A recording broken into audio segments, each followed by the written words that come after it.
Hello everyone, this is Habib এবং web design কোর্সের এই টিউটোরিয়াল আমরা দেখব কিভাবে টেবিল তৈরি করতে হয়। So let's begin.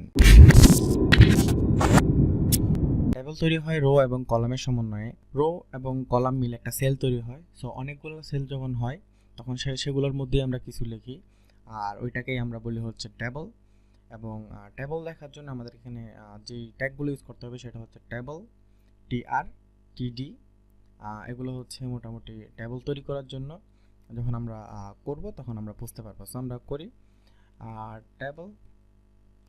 ওকে, টেবলের মধ্যে হচ্ছে টেবল রোর জন্য টিআর এবং একটা রো তৈরি হয়ে গেল। এবং এরপর আমরা দিব হচ্ছে টিডি। ওকে, এর মধ্যে আমরা লিখব হচ্ছে নেম, আরেকটা টি দিব যেখানে আমি হাবিব লিখলাম। সো একটা কলাম আর আরেকটা কলাম। ওকে, তো দুইটা সেল তৈরি হলো, একটা রো এর মধ্যে দুইটা কলাম, মানে হচ্ছে দুইটা সেল তৈরি হয়ে গেল। এবং এইটা আর এটা হচ্ছে পাশাপাশি বসবে, এটা হচ্ছে একটা রো থাকবে। ওকে, সো সেভ। এবং আমি এখানে এসে যদি রিফ্রেশ করি তাহলে এটা কিন্তু পাশাপাশি। তো এটা বোঝা যাচ্ছে না কারণ আমরা কোনো বর্ডার দিইনি। আমরা যদি এখানে দিই বর্ডার 1, ওকে, এখন কিন্তু দেখা যাচ্ছে। আর আমরা চাইলে এটাকে কতটুকু ওয়েট হবে সেটা ডিফাইন করে দিতে পারি। Weight 100%, save, fresh. এটা কিন্তু এখন 100%। ওকে, ফাইন। দেন আমরা চাইলে আরেকটা রো তৈরি করতে পারি। তো সেটার জন্য আমাদেরকে টিআর দিতে হবে, টিডি, নেমের পরে হবে চ্যানেল। আমরা আরেকটা কলাম তৈরি করব, অর্থাৎ আরেকটা সেল হয়ে যাবে।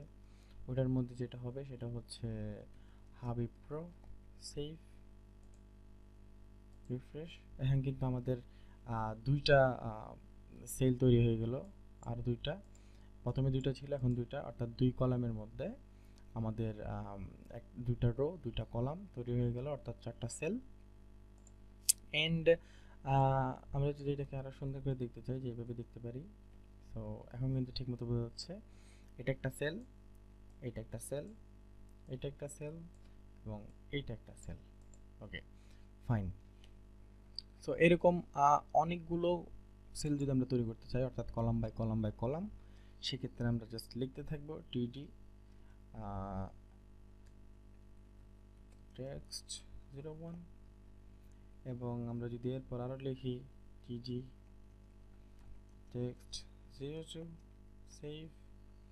এখানে এসে আমরা রিফ্রেশ করি, সেক্ষেত্রে আমরা এখানে দেখব যে একটা, দুইটা, তিনটা, চারটা কলাম হয়ে গিয়েছে। এবং এখানে নিচের দুটো কিন্তু ঠিকই দুইটাই আছে। আচ্ছা, এখন আমরা চাচ্ছি যে নিচের যে হাবিব প্রোটা আছে সেটা লাস্টের এই দুইটা জুড়েও থাক। সেক্ষেত্রে আমরা কি করব, যেহেতু এগুলো কলাম, আর যদি না বুঝে থাকেন সেক্ষেত্রে আমি বলবো এগুলো হচ্ছে যে উপর থেকে নিচে কলাম, আর ডান থেকে বামে হচ্ছে রো। ওকে, সো রো আমাদের ঠিক আছে, কলাম আমাদেরকে চেঞ্জ করতে হবে।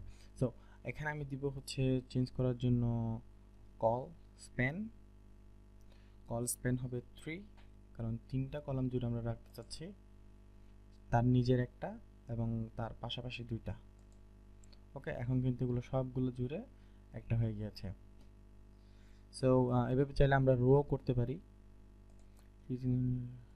Rho span 2, save.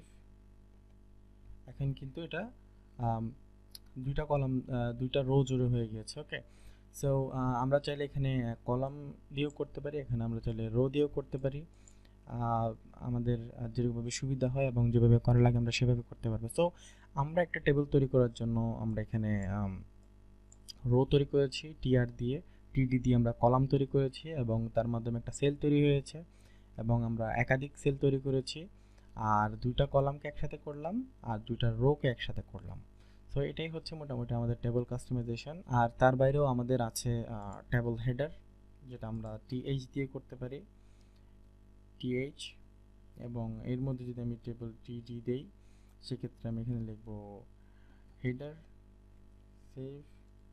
এখানে এসে রিফ্রেশ করলে এটা একটা হেডিং আকারে চলে আসবে। এই আর কিছু না, এটা জাস্ট তেমন কিছুই না, এটা জাস্ট আলাদা করে ডিফাইন করছে যে এটা একটা টেবিল হেডার। আর কিছুই না। আর মেন হচ্ছে টিআর এবং টিডি, যেটা মোটামুটি আমাদেরকে সবসময় ইউজ করতে হবে।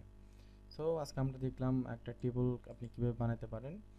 আর নেক্সট টিউটোরিয়াল আমরা দেখব হচ্ছে ফরম্যাটিং কি এবং ফরম্যাটিং কিভাবে করতে হয়। আজকে টিউটোরিয়াল জন্য এতটুকুই। Thank you very much for watching this video. Don't forget to subscribe and I will see you in the next one.